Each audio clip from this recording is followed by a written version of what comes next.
Right. That was pretty good. That sounded real good. All right. So anyway, Genesis chapter 36. And what do you do with a chapter that's pretty much nothing but names? All right. Well, most people, when they read through a chapter that's pretty much nothing but just genealogies, is they just kind of get through it and you don't pay a whole lot of attention. Well, the problem with doing stuff like that, everything that's in the Bible, it's there for a reason. And if you get lazy on a chapter like Genesis 36, you could turn into a Calvinist one of these days because you're not going to understand some things that are in the Bible. You might read about that verse in Romans that says, Jacob have I loved and Esau have I hated, and think that God hated an individual just because, from the womb, just hated Esau just because that's what God wants. And then you might think, I wonder if God hates me that way too. And maybe I'm not one of the chosen. Maybe I'm not one of the elect. And if people would actually take the time to pay attention to all the Bible, they might actually be able to understand what that's all about. And so what we're going to look at today, we're going to go through this and we're going to see some details that are very important, and it will help us in understanding why God hated Esau, because it is stated in the Old Testament in Malachi and in Romans. It's quoting Malachi, and it says, Jacob have I loved and Esau have I hated. And if we understand why God hated Esau, then we're going to be much less likely to become a Calvinist, based on what we read in Romans 9. And I've said this before and I'll say it again, even if Calvinism was true, even if what they taught was true, it is completely wrong and inappropriate for them to try to use Romans 9 as proof of anything. They have no business doing that, but you can't get them to admit it because that's kind of their go-to chapter. But let's go ahead, and we're not going to read through all these verses. We read through it, but we are going to kind of hit some highlights in here just to help you understand what this chapter is all about and what you do need to get from it. Because remember, these genealogies are showing us how all the nations got started. We've been seeing that throughout the book of Genesis, and this was very relevant for the time when Israel was about to go into the promised land. That's when the Genesis through Deuteronomy was written, this is the first book of Moses. So this stuff meant something to these people. And so notice in verse 1, it says, now these are the generations of Esau, who is Edom. It's mentioning that because the Edomites were a people during Moses' time when the children of Israel came out of the land of Egypt. In fact, they were a people that they had had some dealings with already while they were in the wilderness. And because of what took place when the children of Israel were in the wilderness with the Edoms, it kind of sealed the fate of the Edomites forever.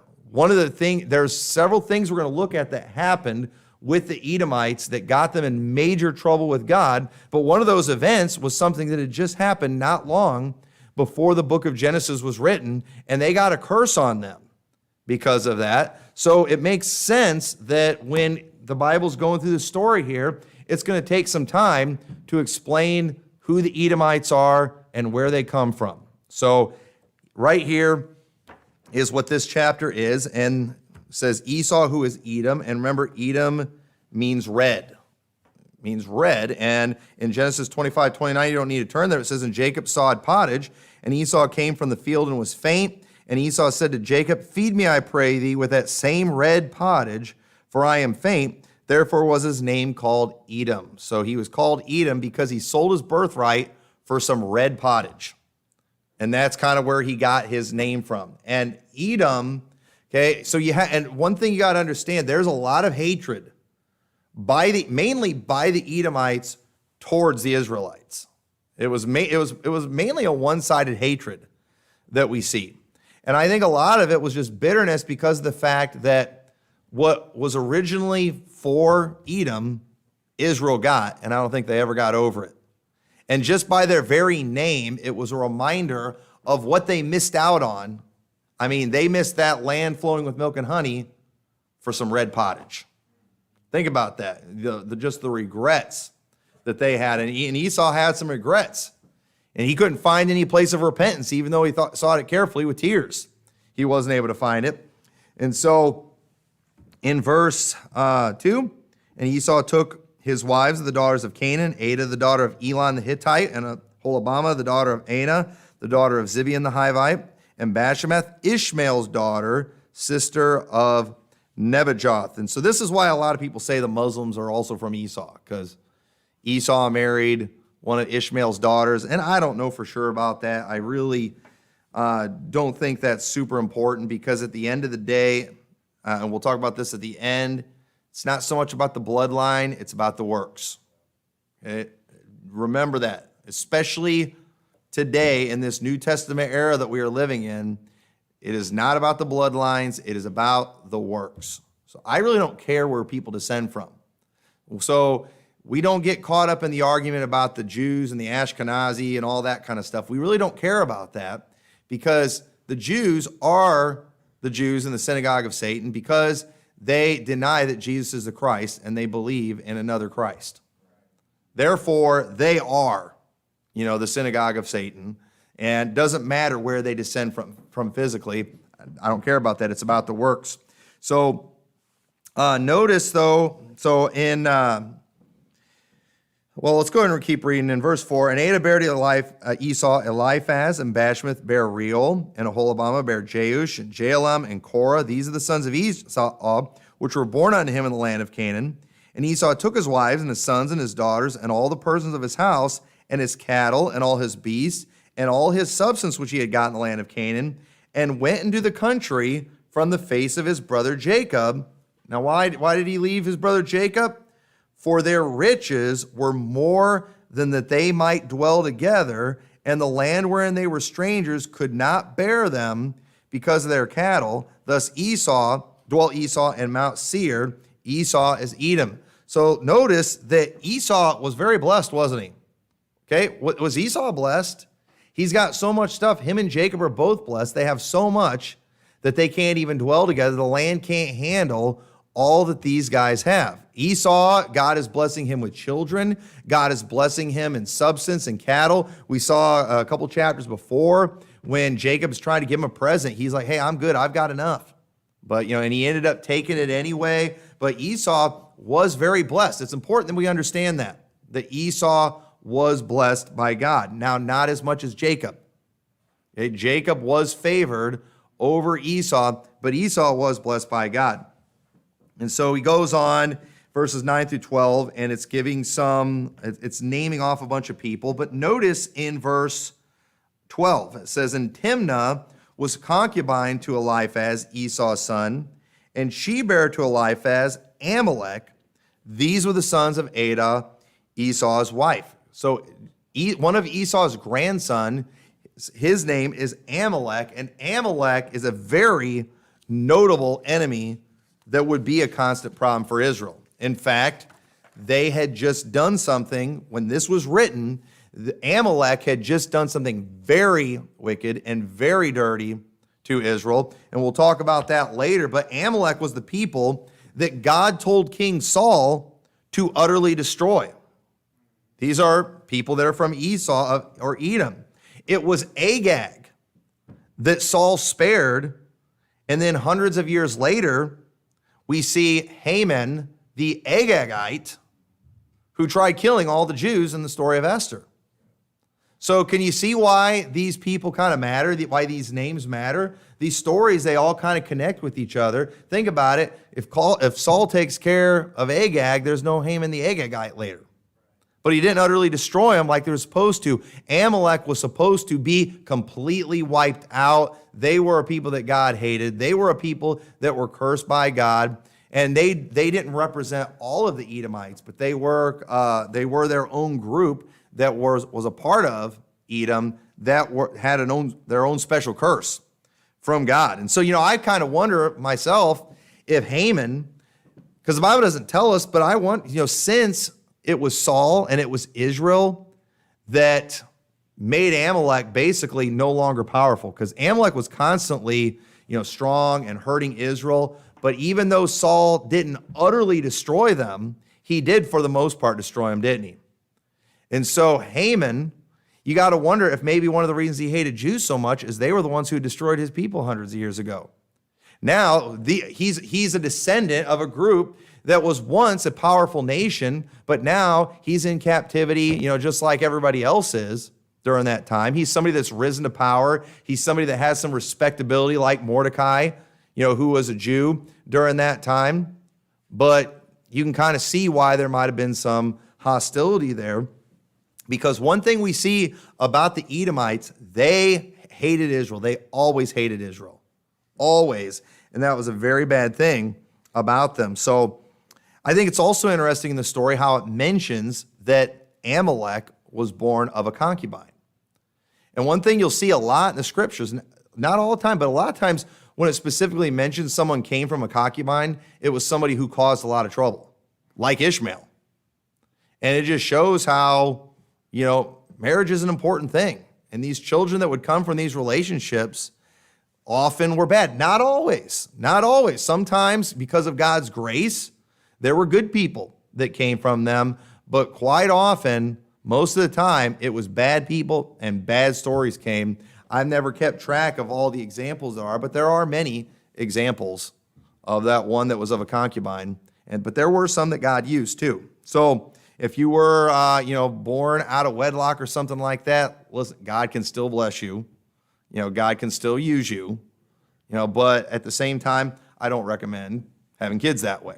That's a bad thing. You're getting off to a bad start. Thankfully, Jesus can fix that and take care of it. But anyway, so it goes on, and then when you get to verse 15, it starts mentioning all these dukes, okay? Now, what's the significance of that? Because it's just duke this, duke that. But a duke is basically just a chief or a prince. It's just like another title of nobility. And the fact that there were this many dukes that were mentioned, it shows that they had become a great and a powerful people. These were, when you've got, all these titles and things and princes, that shows that, you're somebody that has authority, that, you have some kind of power, and therefore you have some type of government that's going on, and, you're not just a bunch of savage barbarians and things like that. So the reason it's showing all this, it's just kind of showing just how Esau is multiplying greatly and how they are becoming very powerful and strong. And they were, in many ways, a great nation when it came to numbers, and riches and things like that. And so go ahead and jump all the way down to verse 31. So it names off a bunch of names. You got more dukes and dukes, duke this, duke that. And it says, and these are the kings that reigned in the land of Edom before there reigned any king over the children of Israel. Okay, now while Israel, so what I personally think we're seeing here from verses 1 to 31, I think we're seeing a timeline basically. It doesn't give us the amount of time, but it's a genealogy from the time of Esau to the time that they were currently in, just about to go into the promised land. So when you're thinking about this, as far as the timeline here, when it leaves off here, this is the time when they were about to cross over the Jordan River, when the walls of Jericho are about to fall. That's kind of the time that we're in. So think about this. While Israel's dwelling in tents, like we see with Abraham, Isaac, and Jacob, and then it's during Jacob's day that they all end up going to Egypt, and they're in Egypt for 400 years, aren't they? During that time in Egypt, they're in great bondage during that time, and then God had to deliver them. And then they come out of Egypt, they go in the wilderness, they're wandering in the wilderness for 40 years. God finally brings them to the promised land. Well, here's a question we got to ask. What was going on with the Edomites during that time? During that time, they're growing, they're multiplying, they're doing just fine in their own land. So while God has chosen Israel, and while Israel are the people that God's going to use, they had a long period of time where pretty much nothing is happening. But Edom is growing and thriving, and that's why we see just all these names, all these dukes, all these princes. How come Israel didn't have anything like that? Because they were in bondage for 400 years while they're multiplying and becoming a great nation. So that's what we're seeing right here. When we get to the, this part of chapter 36, as far as the timeline goes, we're actually, hundreds of years later. So this didn't all happen in Esau's day. This is something that happened over time. And the book of Genesis is giving us the genesis and the beginning of Edom and showing how they came to be. And it's naming off some of the notable people like Amalek. So anyway, it goes on, does a bunch more names. And while I can't, say for sure, it is very likely that the kings that are mentioned, It said that I believe they probably went from the time of Esau to the time of Israel going to the promised land. But here's the thing. Go over to Romans chapter 9, though. So after seeing all this, after seeing that the Edomites during Esau's day were so blessed and they were so rich that they couldn't even dwell in the land with Jacob because the land couldn't handle all of them, is it safe to say that Esau, the man, was blessed? Was it safe to say, too, that the Edomites were blessed? Okay, now think, in the book of Genesis, we don't see anything negative about the Edomites. We don't see them do anything bad, especially during the life of Esau. We don't see them doing anything bad. Okay? But yet, in the book of Romans, in chapter 9, verse 10, it says, and not only this, but when Rebekah also had conceived by one, even by our father Isaac, for the children being not yet born, neither having done any good or evil, that the purpose of God according to election might stand, not of works, but of him that calleth, it was said unto her, the elder shall serve the younger, as it is written, Jacob have I loved, but Esau have I hated. Now, I'm not going to take time to go through Romans 9 to prove from Romans 9 that he's talking about nations there. I've done that at length before. I don't remember what sermon it was, but if anybody's interested, I could find it. I'm not going to take time to do this, but the real proof that this is talking about the nation is by looking up the passage he quoted. Now turn over to Malachi chapter 1. Malachi chapter 1, verse 2, it says, I have loved you, saith the Lord, yet ye say, wherein hast thou loved us? Was not Esau Jacob's brother, saith the Lord? Yet I loved Jacob, and I hated Esau. Now look at this, and laid his mountains and his heritage waste for the dragons of the wilderness. Whereas Edom saith, we are impoverished, but we will return and build the desolate places. Thus saith the Lord of hosts, they shall build, but I will throw down, and they shall call them the border of wickedness, and the people against whom the Lord hath indignation forever. And your eyes shall see, and ye shall say, the Lord will be magnified from the border of Israel. Now let me ask you, where in Genesis chapter 36, or anywhere in Genesis, do we see any evidence of this happening at all?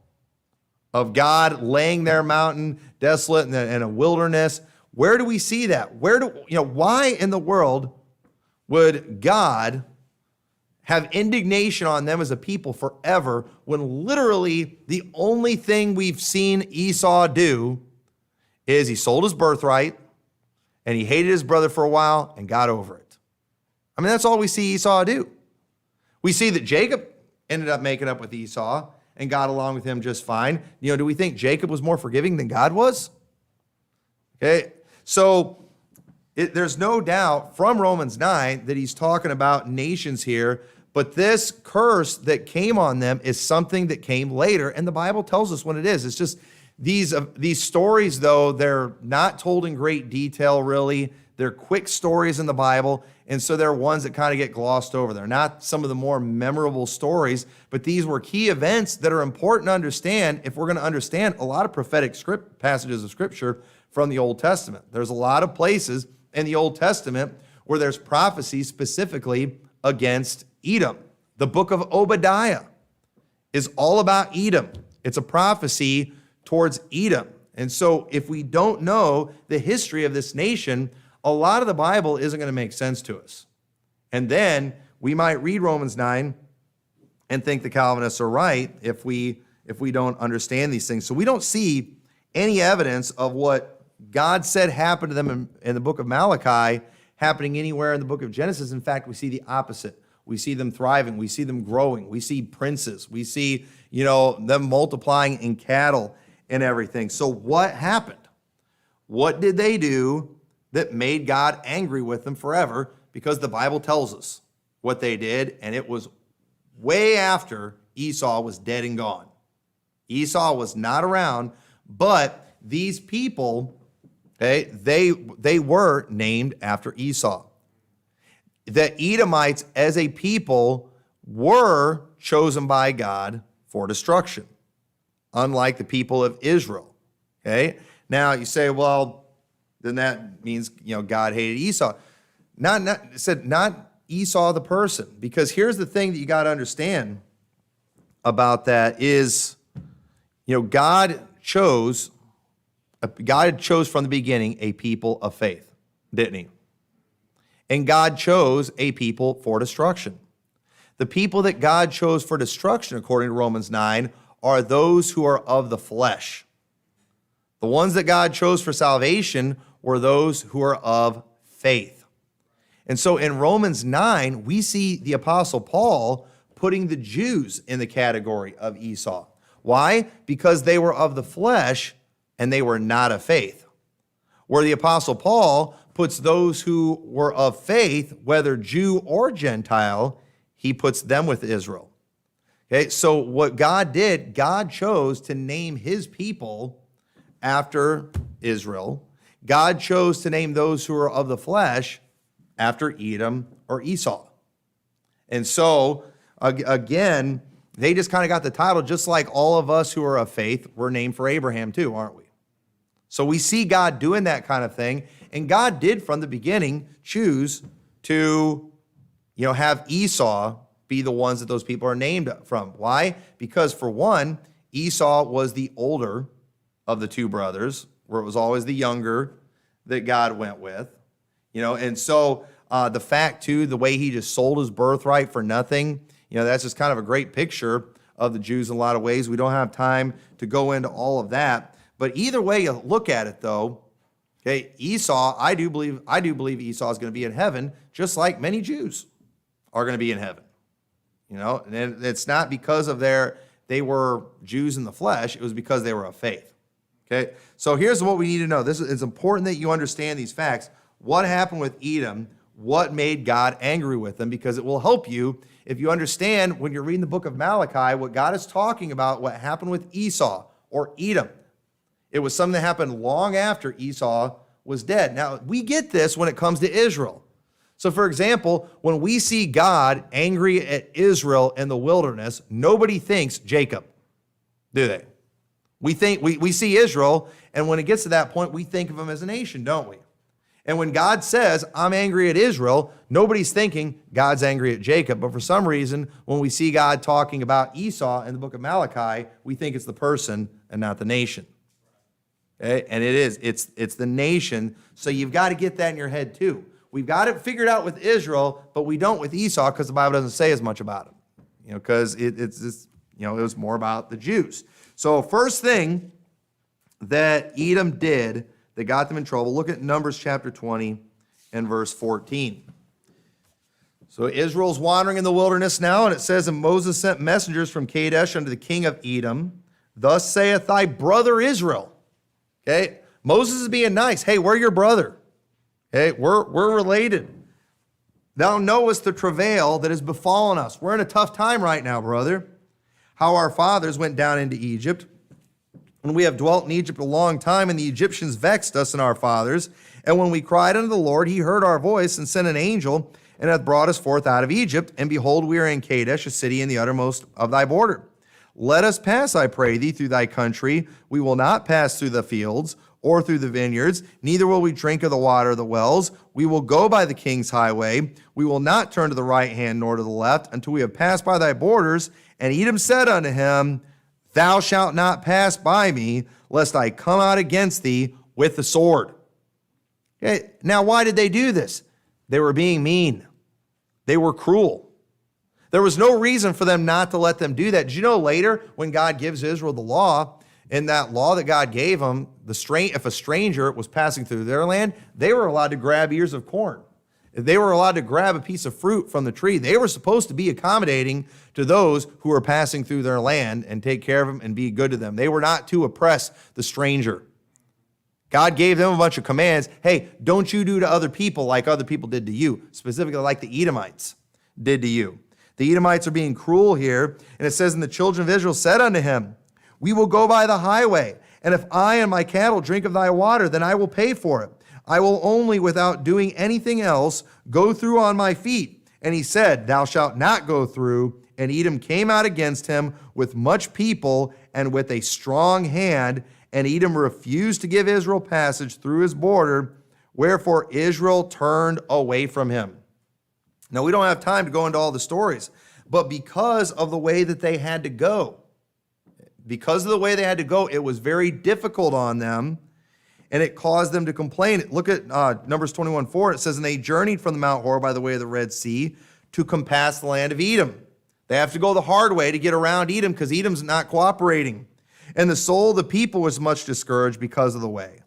And the people spake against God and against Moses, wherefore have you brought us up out of Egypt to die in the wilderness? For there is no bread, neither is there any water, and our soul loatheth this light bread. And the Lord sent fiery serpents among the people, and they bit the people, and much of Israel died. You all know that story about the fiery serpents. You know why they were squawking? You know why they were complaining? Because it was very difficult the way they had to go, because the Edomites wouldn't let them go through their land. Now, the children of Israel shouldn't have complained. They should have trusted in God and let him take care of them. But either way, in a roundabout way, this event where many people in Israel died was, you could partially blame the Edomites for that, just being mean, just being cruel. You know, some people are like that. You know, you could help that person out, but it's like, I don't want to. Just, some people like to see others suffer. You know, just help, you know, be kind, do this, inconvenience yourself a little bit. There's a great lesson to be learned there. God was very angry at them for it, and not only were they just not good to them, but we see they kind of kicked them while they were down. Look at what it says in Deuteronomy 25:17. And it says, remember what Amalek did unto thee by the way when ye were come forth out of Egypt, how he met thee by the way, look at this, and smote the hindmost of thee, even all that were feeble behind thee, when thou wast faint and weary, and feared not God.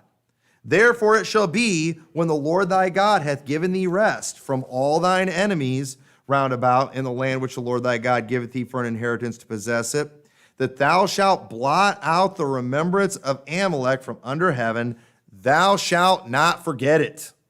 So that was pretty severe. So think about this. While they were down, while they were feeble, the Amalekites came and they smote the hindmost of them. You know what that means? They're getting the people that are the old, those who are sick, those who are struggling.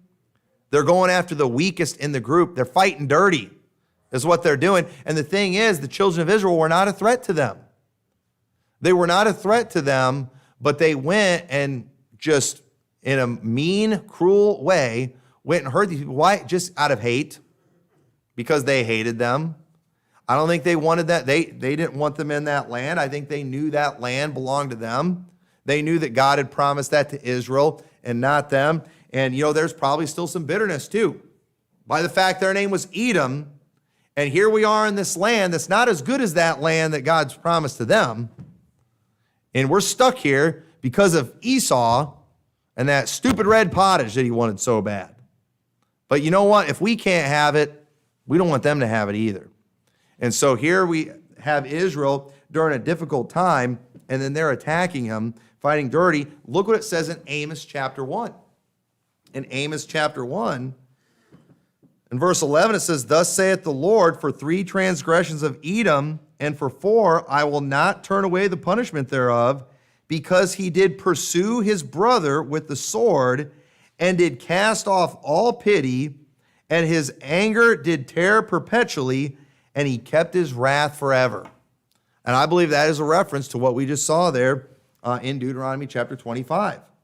God's bringing a curse on Edom. This is hundreds of years later, okay, when they're prophesying about the coming destruction of Israel and the northern kingdom. And during that time, when the Assyrians came through, you know, Edom suffered greatly during that time, and that was God's judgment on them for their treatment of Israel through the years, and specifically this event. And so God never forgot that. And God told Israel never to forget that. God wanted them wiped out because of what they had done. The Edomites also in 2 Chronicles 21, in verse 5, we see they revolted against Israel during the time of Jehoram. It says in verse 5, Jehoram was 32 years old when he began to reign, and he reigned 8 years in Jerusalem, and he walked in the way of the kings of Israel, like as did the house of Ahab, for he had the daughter of Ahab to wife, and he wrought that which was evil in the eyes of the Lord. Howbeit the Lord would not destroy the house of David, because of the covenant that he had made with David, and he promised to give a light to him and to his sons forever. In his days, the Edomites revolted from under the dominion of Judah and made themselves a king. Then Jehoram went forth from the princes and all his chariots with them, and he rose up by night, and he smote the Edomites, which compassed him in, and the captains of the chariots. So the Edomites revolted under the hand of Judah unto this day. The same time also did Libnah revolt from under his hand, because he had forsaken the Lord God of his fathers. And I don't have time to go into all the history of everything that went on there, but during that time when the Edomites revolted, they did it during a vulnerable time in Israel's history, and they did it because they were vulnerable. The Edomites, they were rarely the ones that would weaken Israel. There was usually other stuff going on, but they were always just helping the enemy. They were always just there, ready to just kick Israel when they were down. That's just kind of how they were. They fought dirty, and they were kind of like, I think a good way to illustrate what the Edomites were like, it would be like if you were walking through the city and some guy just beats up somebody really bad. The guy's laying there on the sidewalk, and then you go by and then you take his wallet. Okay?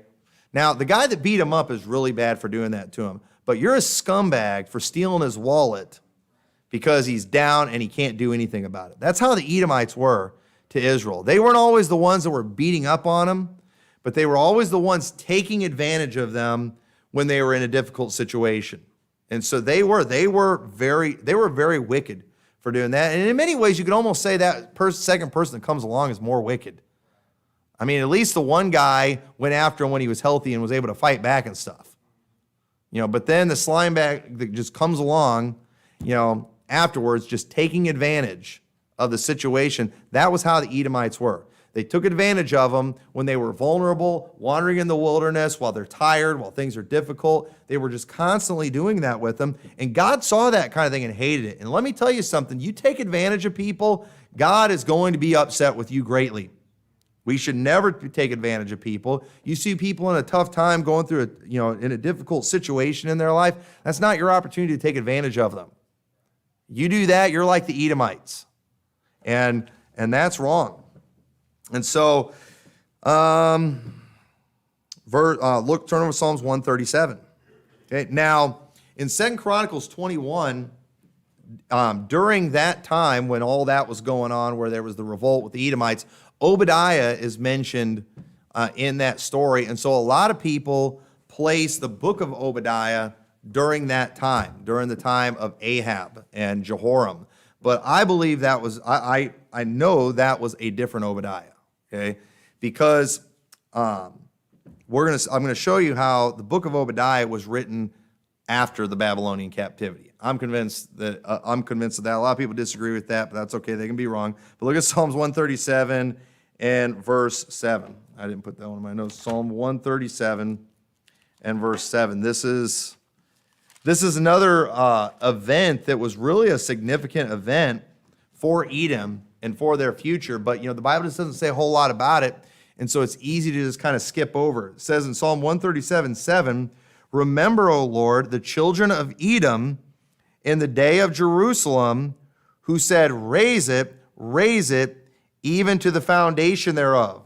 O daughter of Babylon, who art thou, who art to be destroyed? Happy shall he be that rewardeth thee, as thou hast served us. Happy shall he be that taketh and dasheth thy little ones against the stones." It's a pretty rough passage right there. Okay, well, what's going on here?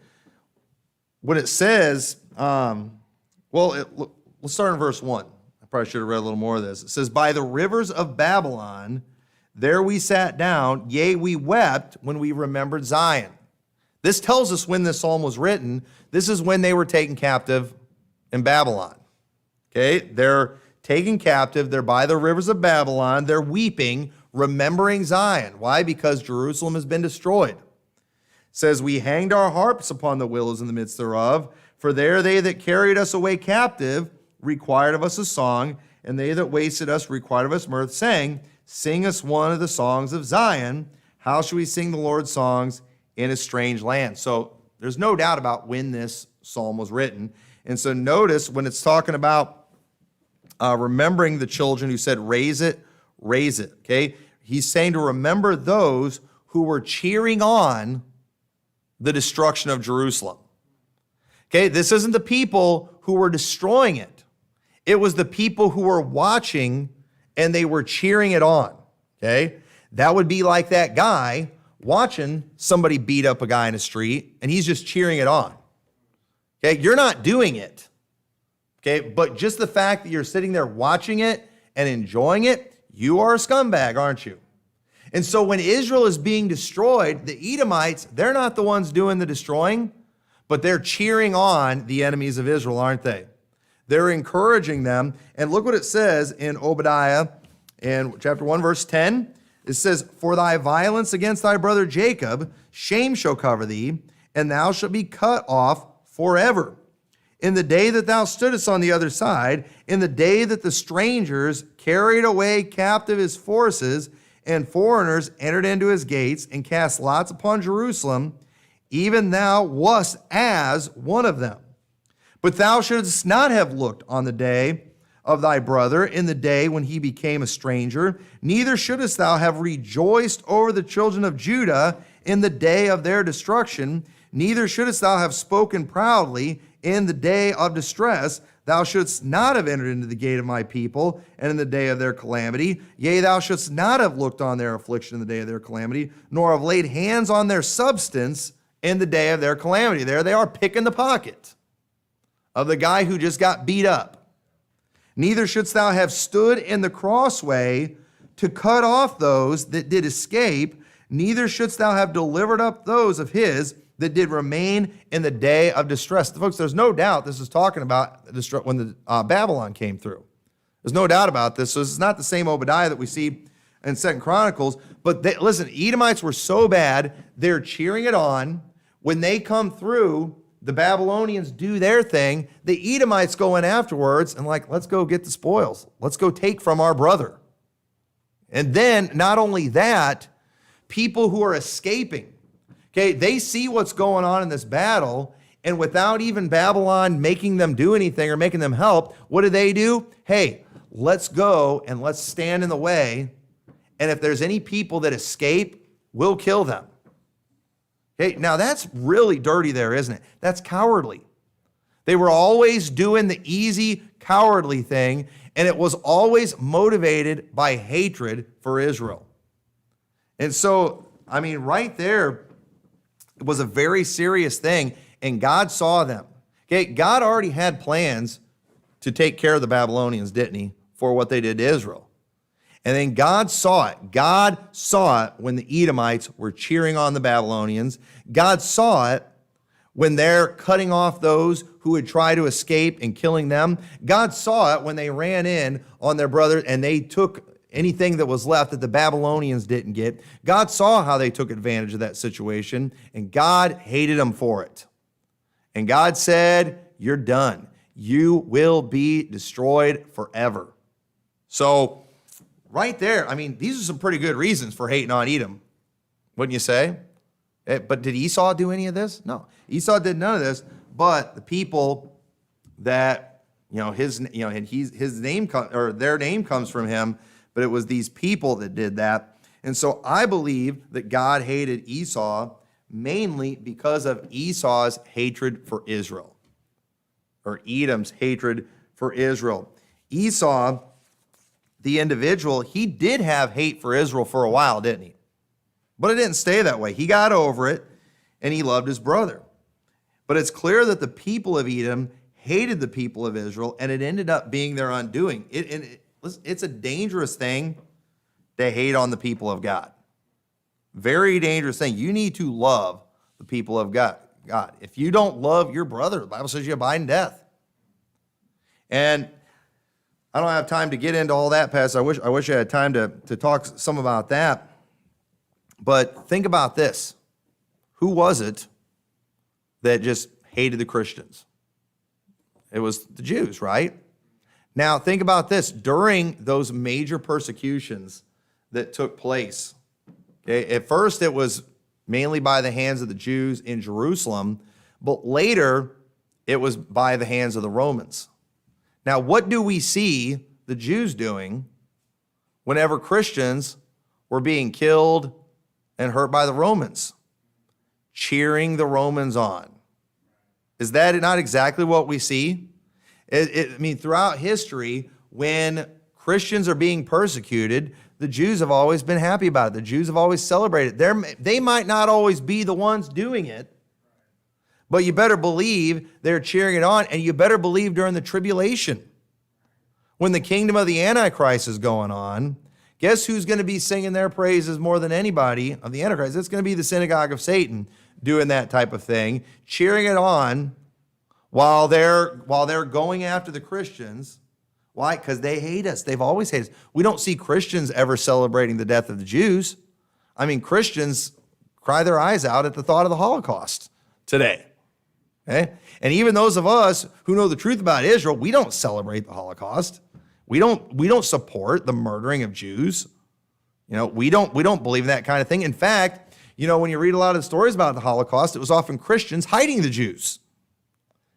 Christians helping them while they were down, going through a lot of difficulty. But what do we always see the Jews doing whenever it's the Christians getting it? Funding the wars, doing all the things behind the scenes, kicking us while we're down.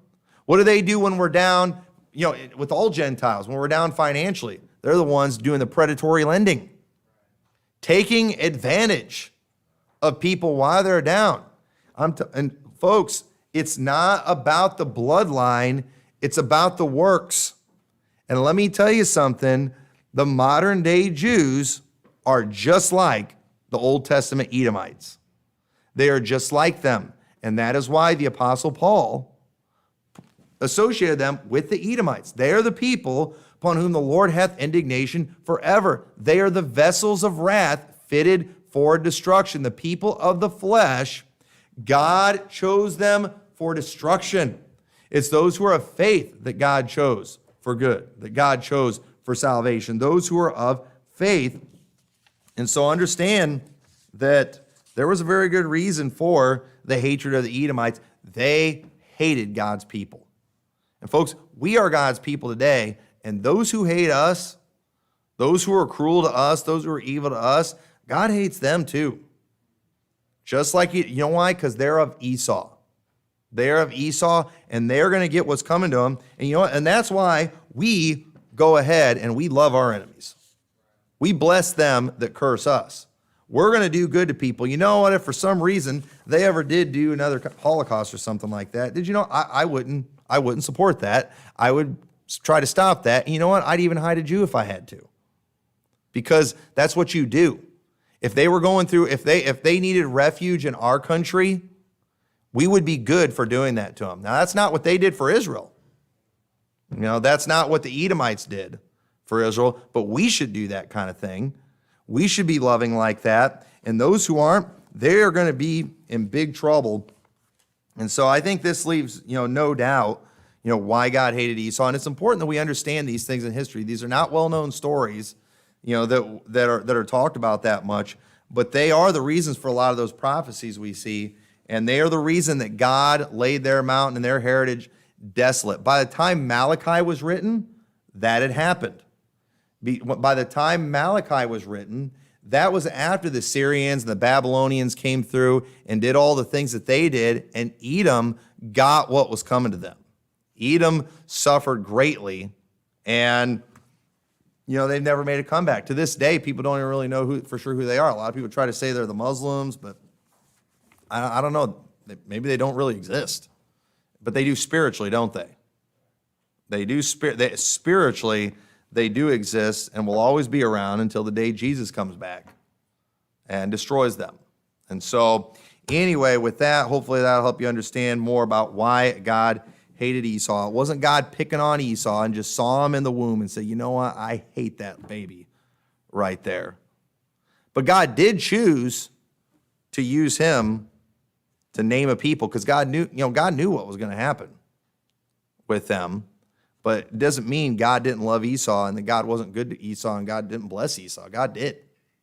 So anyway, with that, let's go ahead and dismiss word prayer. Dear Lord, we thank you so much for your goodness to us. Dear God, I pray you'll help us to just take the time to pay attention to some of these rougher passages in the scriptures. Lord, help us to realize these details are there for a reason, and they'll just give us a deeper understanding of other places in your word. And I just pray, Lord, that you will help us to learn from this and just be kind to others. Help us not to take advantage of other people. If we see somebody that's down and struggling, Lord, that we'll use as an opportunity to be a blessing instead of a way to just help ourselves. Help us not be like that. Help us not to be cruel. Help us to be good, and help us to love our enemies. In your name we pray.